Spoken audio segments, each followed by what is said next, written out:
nice. You never know if it could change your life. Take a chance, you're neither wrong or right. You never know if you don't roll them dice. You better roll them dice. You never know if it could change your life. Take a chance, you're neither wrong or right. You never know if you don't roll those dice. Howdy, Rob. Howdy, Matt, and howdy, listeners. Welcome to the seventh day of Sixth. This is the sixth day of Wizardsmas. It's the 13th day because we are cracking open a baker's dozen, and we are we are heading back to Khorvaire, to the world of Eberron. That's right. Or in Eberron. Yeah, Wizardsmas is like Advent or Ramadan. It's a whole season. It's not just not individual days. It's a an ongoing series of celebratory, well, in this case, podcasts. So keen listeners may be like, hey, there was no Wizardsmas the last couple of days. Well, joke's on you. That's by design. Yeah, that's how it works. Get it right. Yeah. So what do we got here? We've got Eberron, Forge of the Artificer, labeled as a rules expansion. It is a very light, about 112 page book that is available in hardcover and as a digital. D&D Beyond by James Wyatt, with additional design by a bunch of other people about Eberron. So before we go any further, Matt, have you noticed that Wizards is no longer doing so? For a long time, at the on the table of contents, there was a little jokey like boxed text down at the bottom. In the case of Eberron Rising from the Last War, it was a disclaimer published by the brilliant gnomes of House Civis and a bunch of other stuff. These were occasionally funny, usually not. They have given up on this particular affectation. Wizard does there's no little joke text on the table of contents for Eberron Forge of the Artificer. Yeah. And I don't think there was for either of the Faerun books. So they decided that was not funny. Nope. That experiment is now in the past. No more jokes. We're done with jokes, everyone. No more jokes. And so it's a short book, and just to like give everyone a picture of what you would get in this book, it's essentially, it says rules expansion. It's essentially a rules update for the new edition of 5th edition for the Eberron stuff. So that's the like first half of the book, and the second half is also kind of a rules update, but for the game master. It's like, hey, how to take like Renown and Bastions and the way we formatted like how to design adventure arcs and how to do that for basically 3 types of Eberron campaigns: Moorgrave Expeditions, Dragonmark Intrigue, and Sharn Inquisitives, with some tiny stat blocks and sidebars for airships.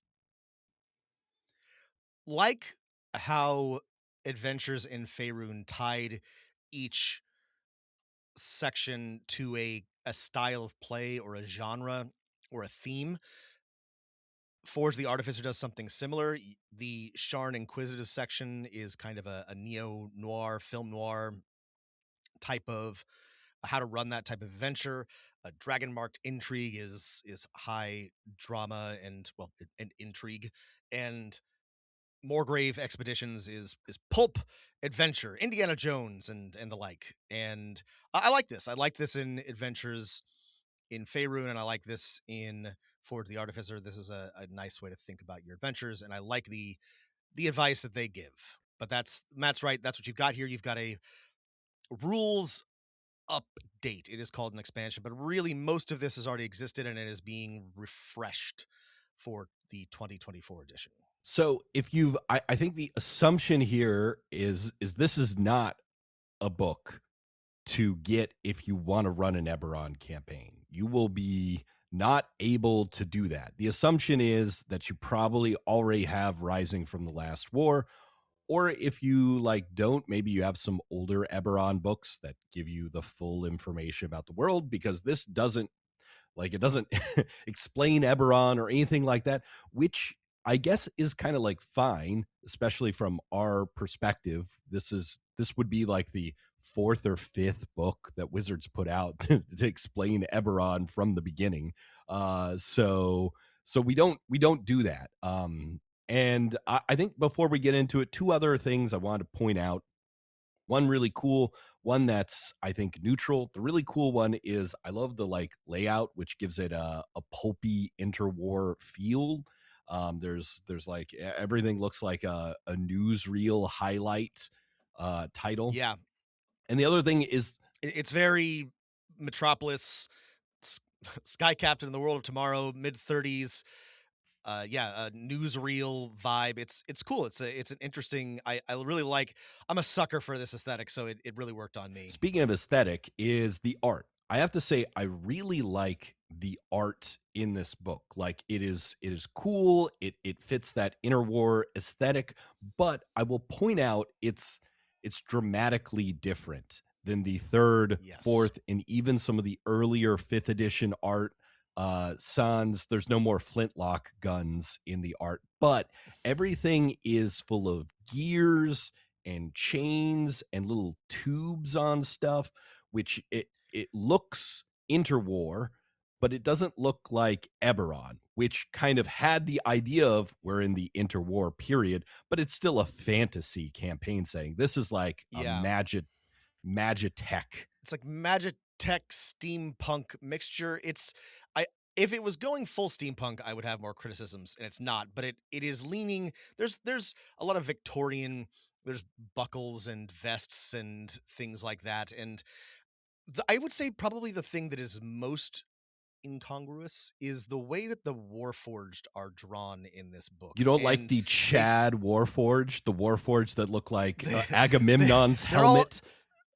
they're all handsome Squidward. Yes, they've made. I mean, it's not like a. It's actually like not a bad design. They're very cool, like ceramic, like organic curves looking robot like constructs. It's neat, but like that's really not how the Warforged are described or depicted traditionally in Eberron. They were instruments of war, and that's like kind of one of the things that made them cool. I I I I don't really know that I love like. the old Warforged aesthetic. So Me for too. me, it's a downgrade.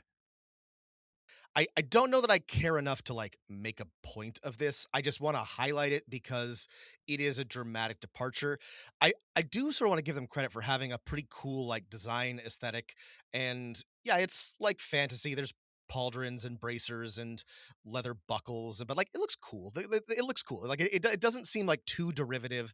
They paid some artists to do cool art. It is just like a departure from old Eberron, which was a very weird, janky, unique style, and this is not that. Yeah. It's You know, it's we are probably easier the to two people grok, most you know? attached to that. Yeah. So like if we don't care or I mean we do care, but like you might not, I guess is what I'm saying. This is what I imagine Eberron would look like, it barring a Lord of Dust destroying everything or some other calamity happening in 20 years from the current year of the setting, right? Like, for example, the airships in even the GMG released in 2024, like Eberron airships in some of the art look like medieval like or renaissance flying ships with big elementals strapped to them. Now they look like cool art nouveau like airships where the elementals like enclosed. The same with the city, the same with like people's clothing. Like Eberron in the original book, people looked like they were in the Renaissance, but like a cool weirder version of this. Now they look like they're in Victorian times. So I do of all the things they changed, I actually like the airship changes the most. They no longer are like dirigibles, right? They for a second it looked like they were going to go full Zeppelin with airships, but instead now they look like a combination of yeah, like a 19th century sailing ship but with like elemental rocket engines or hover like I think it's pretty cool. I think they look neat. Matt's right, they're kind of got an art nouveau aesthetic. This is also a big change from how they used to look. I'm of all the things that they decided to update, that was kind of cool. The Warforged I'm iffy on. A lot of the other character designs I'm iffy on. You know, The We'll get to design this, of but the airships reminds me of that Magic the Gathering set where there's like cool, fancy, filigreed vehicles everywhere. Yeah, you're right. That is kind of the thing. I forget which set that was. Uh, the one other two more art things I have, which is one, I love the like new symbols for the houses, which are kind of simplified stamps, and I absolutely hate the new art for shifters, which kind of just makes them like animal people. And I like part of the lore of the shifters is they kind of look like your standard humanoids, elves, humans, dwarfs with a little bit of like hairiness. And it's kind of like there's this is like the prejudice against shifters that was in the past. There was a crusade against them, and if they just kind of look like animal people, that I think it kills that part of the lore for me. But Matt, what if you want to be an animal person? Gotta give something to the animal people. Yeah. They don't have enough species to satisfy their lust for being animals. Sorry. So overall, I think the new art is I feel like it's easier for people to understand what's going on. But the downgrade is that it sort of decreases what makes Eberron unique, which is like, hey, this is actually just a fantasy setting with wider magic. But any other aesthetic choices you want to comment on before we get to the rules section? Just they speaking of sort of like the general vibe, a great example of this is like the battlesmith in Eberron Rising from the Last War is a person with a big hammer, and they've got like a metal like bloodhound, like a droopy faced metal dog as their defender. And the new battlesmith is fine. He's a big hefty boy who chomps a cigar, but his steel defender it's like a whippet looking thing. The dog is a downgrade to me. I liked the big droopy bulldog. But yeah, it's also just sort of like indicative of the direction that they're going with this. Actually, my favorite art from, I can't remember if it was Rising from the Last War or Tasha's, but the artillerist Artificer was just kind of an orc or half orc cowboy, just like slowly holding up a wand with a bandolier of other wands. And this one's like a cool like House Lorander uniformed woman with a giant cannon tube full of gook magic lightning. She does. It looks cool. I did, but I love the old like, hey, yeah. This is just like a guy with a wand pulling stuff out. That fits the Eberron stuff. So speaking of character options, the first thing is the revised Artificer, which is revised Artificer. I will say overall not that different from the one in Tasha's or the one in Rising from the Last War. It is basically the same with some minor changes.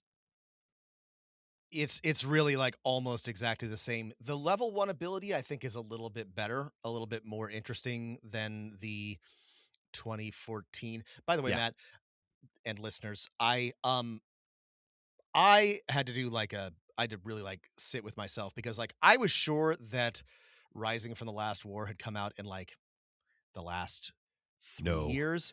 It came out in 2019. It came out 7 years ago, or almost 7 years ago at this point. So that's on me. I was still thinking of that as like a relatively recent book. Anyway, so the new Tinker's Magic I think is a little bit more interesting, a little bit of an improvement over the old Artificer. Right. So in the old one, you could kind of make an interesting recording device or a thing that created light. In this one, you can essentially quickly replicate mundane adventuring equipment. And I think this hits to the whole aesthetic. In the old Tasha's Rising from the Last War Artificer, you were basically, your Artificer took a sword and it added an enchantment to it, or it took a device and it added a little bit of Tinker's magic to it. In this one, you kind of create things from whole cloth. The upside to this is it completely reduces bookkeeping, right? You're never going to have to say to your player like, oh, you want to create goggles of far seeing or something like that. Do you have some mundane goggles on your hand to create them? No, you just kind of create them. So I appreciate it from the bookkeeping reduction, maybe a little downgrade in terms of flavor. I do like, hey, you need a sword to enchant. This is my objection, and this is similar in the 2014 Artificer, but the thing that I don't like about this new Artificer is that you can create ball bearings, a vial, a rope. This is cool. You can just create rope with your Tinker's Magic, or a torch, or caltrops. This is great. These are not like hugely powerful, but like a clever player can do a lot with this. Here's my issue with it is you can do this and then the item disappears after Right. you take a long rest. Like you're not actually making something. And this is mostly like a flavor Yeah. thing, It's but like a like for flavor some reason balance thing. it bothers me in my, I guess, like fiction of the Artificer. They actually make things like maybe they're using magic to like turn something that is wouldn't normally work as a rope into an actual rope, but like they're still like, doing some artifice. And then you have something that actually exists. You're not just like conjuring a thing from thin air. That's wizard shit, Yeah. Matt. Yeah. Anyway, I it doesn't really matter. I think the new Artificer is better. The replicate magic item is useful. You can have some pretty cool stuff at level 2. Right. It's not super complicated to run or to use. So I think this class is largely actually an improvement over it's small, but I think it works better, and it's like less confusing to new players and to GMs. Right. All of the things that you create, from your level 1 ribbon ability to your main one, which is replicate magic item, are the bookkeeping is taken down, because whenever you're replicating a magic item instead of an infusion, you just create it, and when you replicate a new one, that one disappears and your new one appears. So it's you could absolutely at your table sort of do away with this and add the flavor back in of like, oh, you've got a sword that you can add an infusion to. It wouldn't change anything. But the rules as written are maximized for ease of play and preventing abuse, where you I don't know, are constantly creating rope and then selling it, which Right, is not exactly, something I'm worried about, but it's obviously something Wizards worried about. The one quality of life It change is a thing.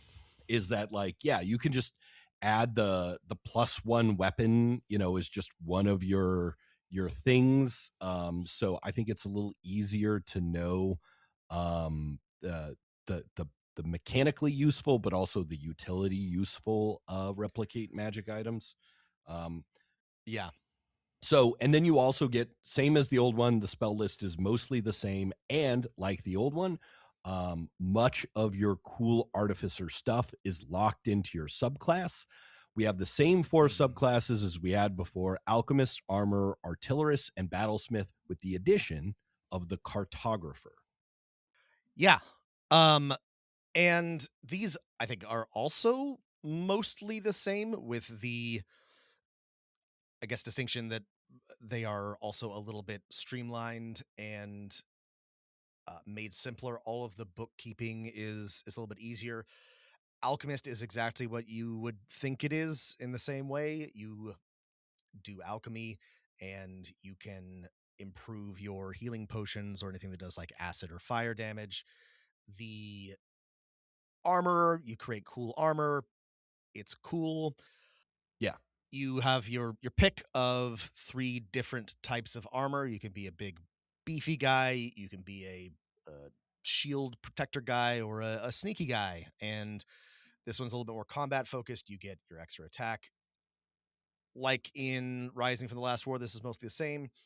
Artillerist, mostly the same. You can make a cool eldritch cannon. I always Matt and I want this to be a wand or a staff of some kind, but people want a big honkin' magitech cannon, so that's what we got. Big honkin' magitech cannon. It can be a fine thing that you hold, so there's no reason why it can't be a wand.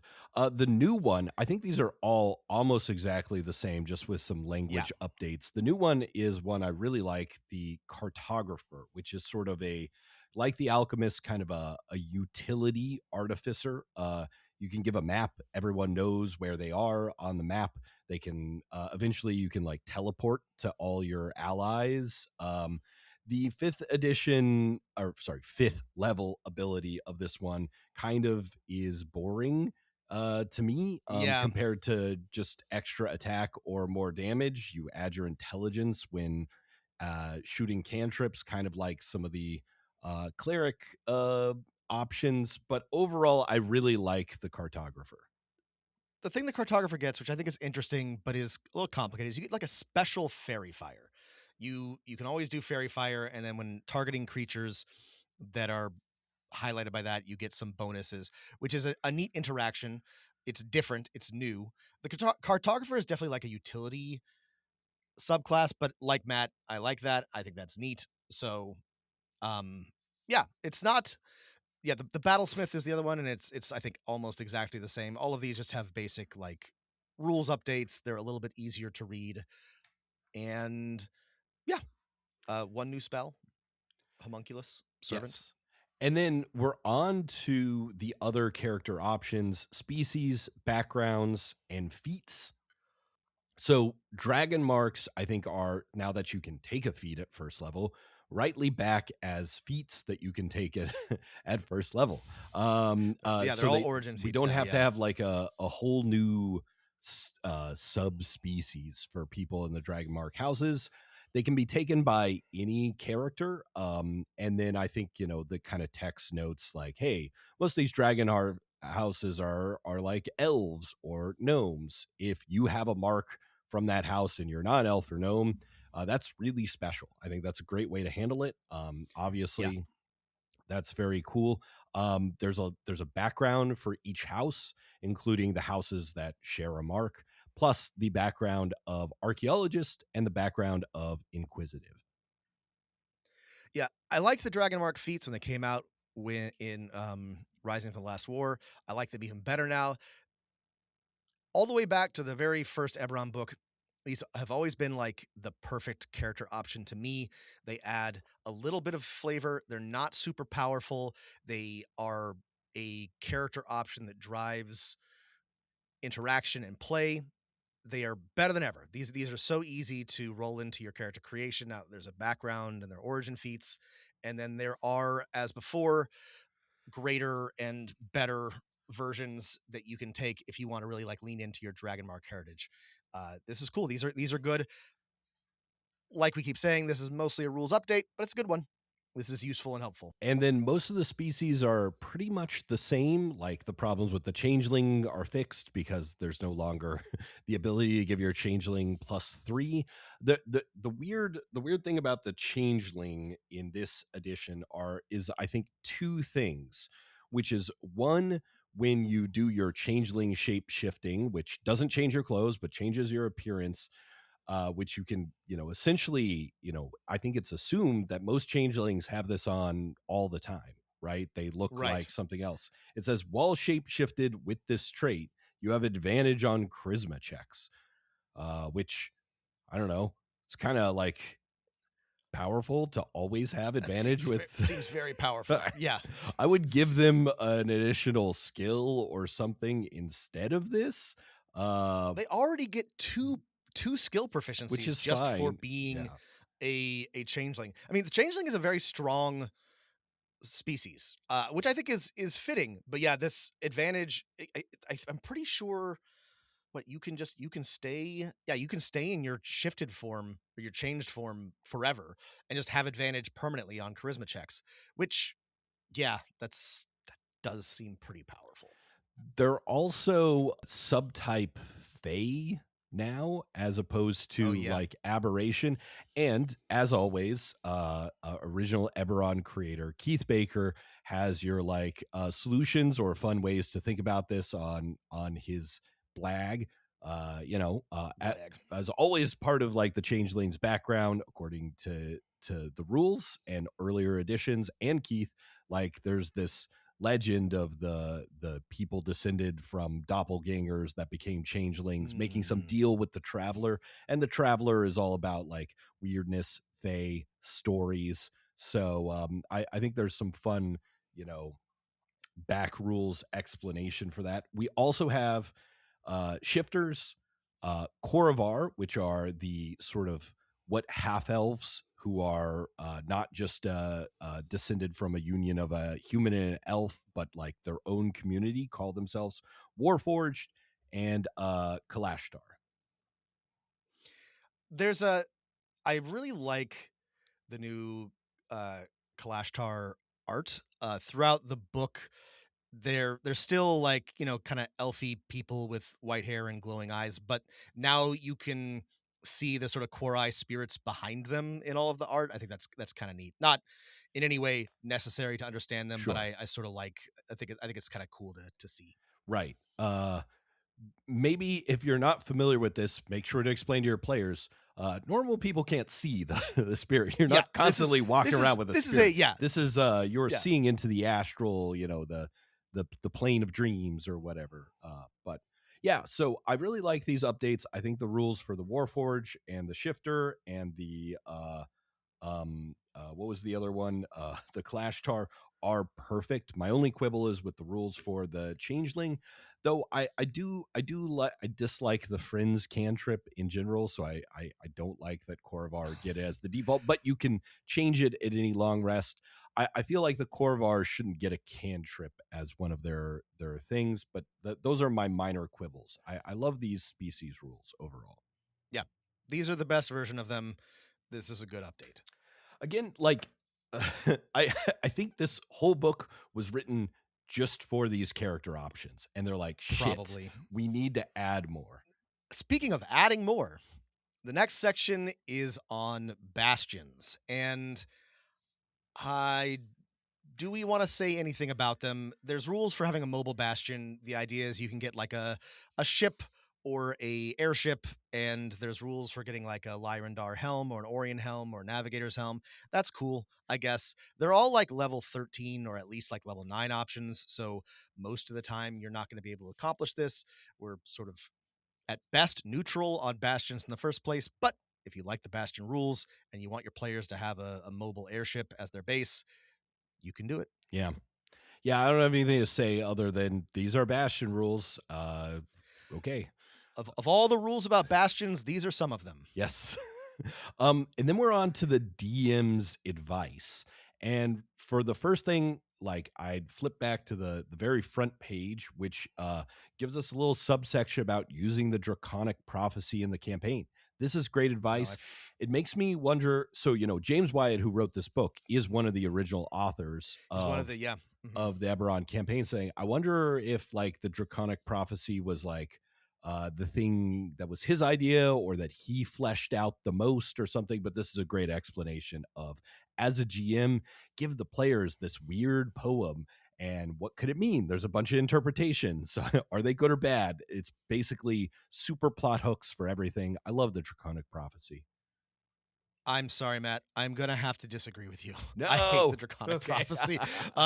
I'm sorry. Remember, like a couple of episodes ago, earlier in Wizardsmas, I praised one of the adventures, Dragon Delves, that was in God's Breath, and they had a good poem, and I was really pleased. I hate this poem. I think it sucks. I think it's not very good at doing what it's supposed to do. I'm strenuously object to poems and songs in fantasy in general. I think you should have to get a degree before you're allowed to put one. It is not the worst, and Matt's right that it like serves as like a pretty good hook, but I preferred when the draconic prophecy was vague. All of that being said, there are some like neat, like here's some different bits, the prophecy, here's what this might mean, and here's how this fits into your various adventure settings. So it is useful as a GM. I wish they'd left it vague. Here's the thing: now that it has been revealed, I'm disappointed. When you're writing, I mean, this is similar to other previous books. Description of parts of the prophecy. I think you don't have to write a poem for it. It can just be, well, like this is written in proto-archaic draconic. We can't really translate it, but it means something like the Gorgon's breath will lead to some sort of. You don't have to write it in a poem, but I like the idea of it gives players something to do or something to thwart. And Yeah. you got to bring in the Lords of Dust. You got to bring in the Chamber Yep. for this kind of stuff. Anyway, So in so that's Sharn that. And then Inquisitives, Sharn Inquisitives is our first type of like, hey, this is a way to run Eberron. I love these. I love the like, hey, Eberron's big. There's all yes, kinds this of is things. great. Here's 3 examples of ways to start or run your whole campaign in Eberron. And the first is Inquisitives. Yeah. And then within that, they have a few of these. We've talked about this, basically like adventure outlines, which uh, I do like.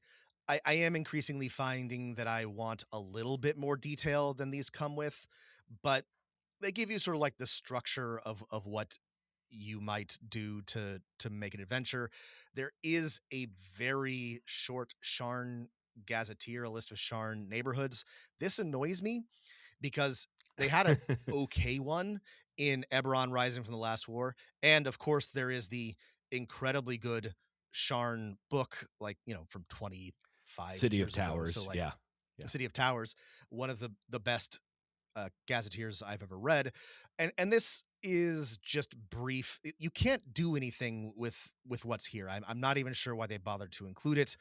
But aside from that, I did really like the Sharn Inquisitives section. There's a one slightly more detailed adventure for level 4 characters. It starts with a little uh a headline from the Sharn Inquisitive, a bit of a broadsheet. I know this is Yeah. not perhaps fair, but I want to gripe very briefly about this. I had some critiques of this short 1-page adventure too. I specifically want to critique the broadsheet and then the Yeah. adventure, but like I love the idea. I have used newspapers and broadsheets. This is what I studied in grad school. So like I love this. I love to put together like a little like, you know, 17th, 18th century uh dramatic whatever to give to my players. And this is a great idea, but like what they have put together is like I could mock this up in an afternoon. Like I don't think they've even used like a unique font so much. Yeah. I'm very disappointed. I would have liked like a little bit more effort on the part of the little piece of newspaper that you're given to start this, because I love the idea, but it feels very like phoned in. Right. That's a My very critique specific Rob critique. of this is also similar, right? The like, you should give your players the kind of like newspaper of the day, right? Or the newspaper of the next day. And this one's like, will Sharn Watch investigate the vicious assault on our city? Like, I mean, this is the newspaper is describing what is happening right now, right? As opposed to giving them another clue for something to do. Yeah, it's not a good newspaper handout. Also, like the thing starts with some action, like some gnolls are burning an inn, and there is something, to like give the players to investigate. But I mean, I don't know. If I was going to start This a one is Sharn Inquisitive campaign, I would start with like a crime. Something is stolen, something is murdered. This was very disappointing. This was pretty bad. It's just like some Dask thugs attack an inn, and like there's no like this is Sharn, right? This is an inquisitive adventure we're talking about. There's not like any sort of like greater like force at play. There's no like intrigue. They're just like, this is a Boromar inn, so we're gonna burn it down. It's astonishingly like one note, and I was really disappointed. There's just like nothing to like unravel, no mystery, no hooks. This was not a good adventure. I mean, lean into it.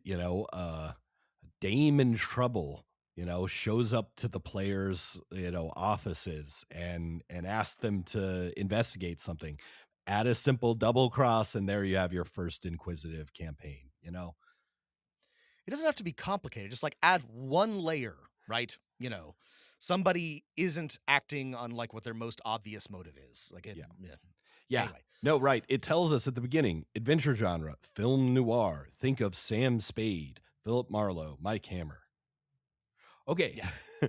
The next type of play is dragon marked intrigue, right? So, it tells us like, hey, Eberron, the real power in Eberron, one of the real powers is these 13 Dragon marked slash houses. Yeah. 12 dragon mark houses, which are megacorps, but also fantasy megacorps. So they're families, they're dynasties. And Yeah. they're constantly scheming against one another or sometimes allying. Players can get caught up in this. This is a great idea for an Eberron campaign. Yeah. And it has information on the houses. It has information on how you might build an adventuring party of different dragon marked scions. It tells you a little bit about the Chamber and House Tarkanin as potential antagonists. And then it has once again, some like brief suggestions for how you might run an adventure here.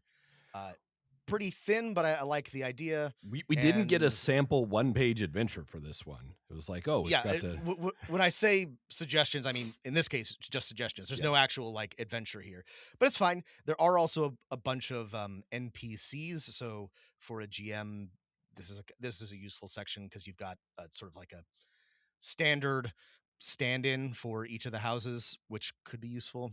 Would have liked another adventure, but whatever.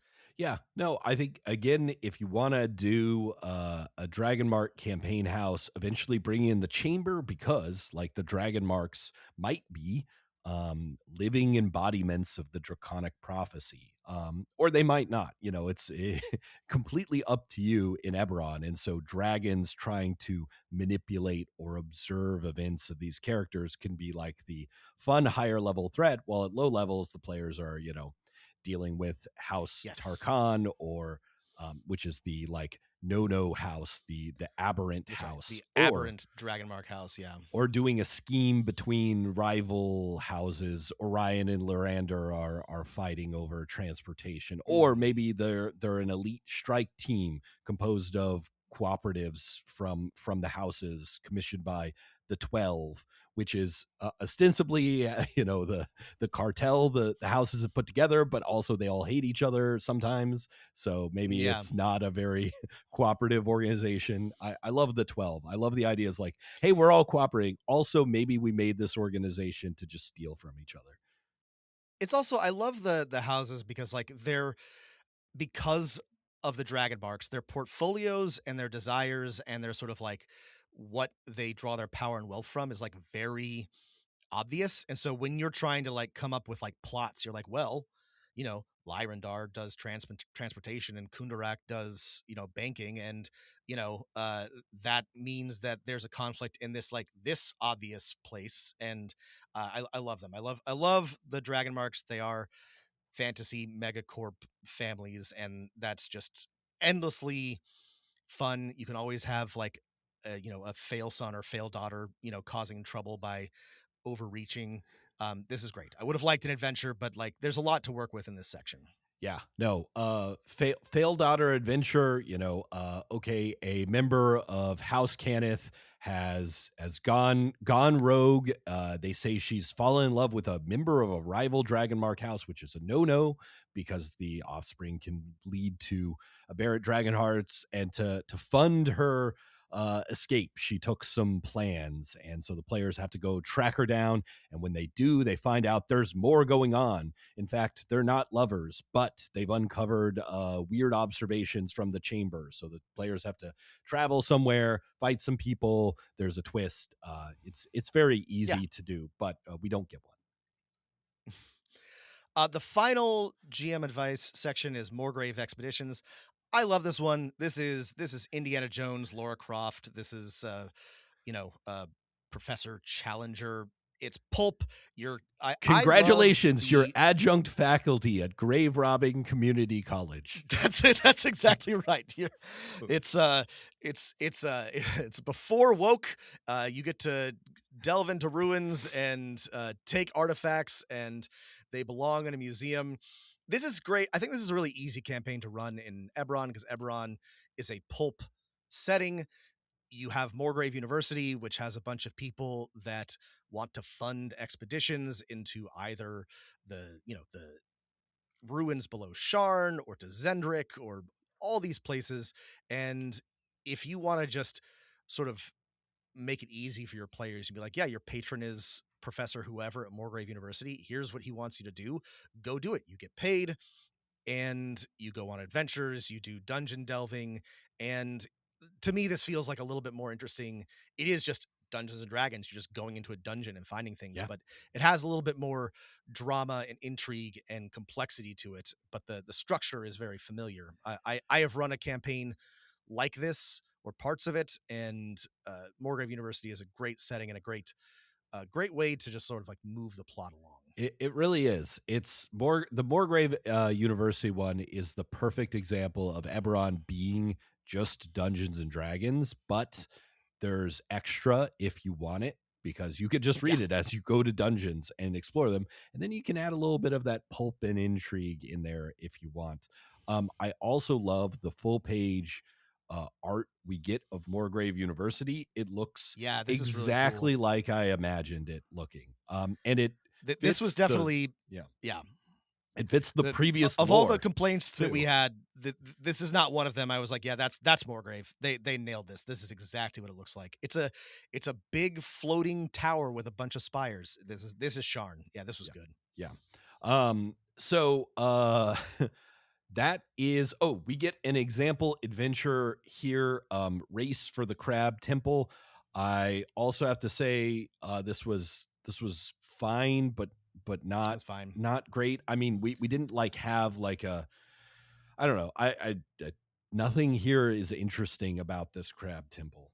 I have to say. It's the idea is okay. Rival archaeology teams racing through a temple to get something.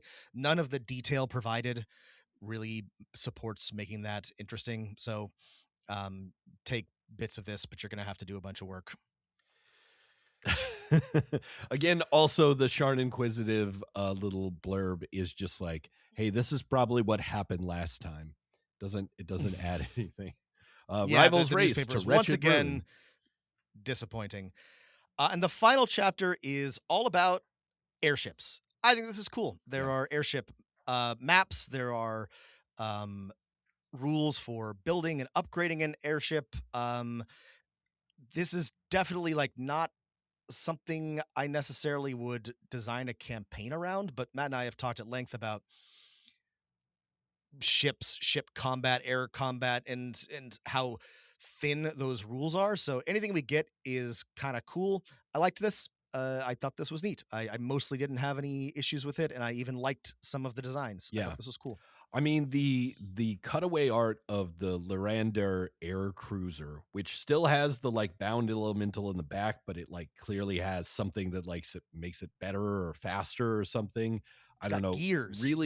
Really won me over. Yeah, I could do without the gears and the weird nozzles and wheels coming off the bottom, but it still looks fantasy. I think it looks really cool. And we also get It's very a fantasy. deck plan for the sort of classic Larander airship, which looks like a regular ship with an elemental wheel. So that might have been in something already. I can't remember. And then yeah, that's Eberron, Forge of the Artificer, our shortest Eberron book, maybe ever. Yeah, like we said at the beginning, this is a necessary rules update. It's sort of a bummer because like this isn't very useful by itself, and I hate when Wizards makes you buy something just to play the game. But if you already have Rising from the Last War or Frontiers of Eberron or both, like we do, this is a good thing. I wasn't like disappointed in this. It had good art. It had some actually like new and interesting things, some needed updates.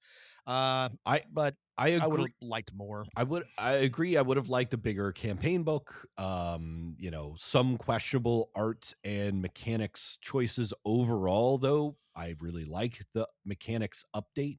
I Yeah. suppose the positive side is if you had the third edition Eberron campaign setting, if you had the fourth edition Eberron, game guide, if you had the fifth edition Rising from the Last War, and then you added this book, then you're kind of good to go. That's true. You could use this with the 3.5 or the 4th edition version, and you would have everything that you 3.0. needed. 0.0. That's right, 3.0. I would say, far be it from me to suggest anything untoward. But you might want to Yarhar Fiddle Dee some of the older books or get them for cheap or reduced rates if you can find them at your local friendly gaming store.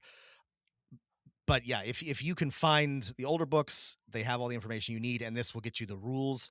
And No, sorry, you're good. right, It's got Rob. cool art. 3.5. Is it three? I should No, be it was punished 2.5. for trying It was to 2.5. correct you when you were right all along. But yeah, It's okay, you're I'm gonna cut it absolutely out. right. I'm generously going to cut that out. For No, you, no, man. leave it in. What I will say is also, we've talked about exploring Eberron and some of the other great books that Keith has put out on the DMG or the DM's Guild, or you can get print on demand. And so if you want more Eberron content, we highly recommend all like 3 or 4 of those. So check they're those really good. out if you want details about one specific aspect. Okay, well, happy 6th day of Wizardsmas, everybody. This has been Eberron, Forge of the Artificer. We've got a little bit more for you before we're done with the Wizardsmas season. As always, thanks for listening. If you have questions or thoughts, hit us up at dmofnone@gmail.com. Find us on Blue Sky. Join our Discord. All these links are in the show notes. And whatever you do, keep rolling them dice.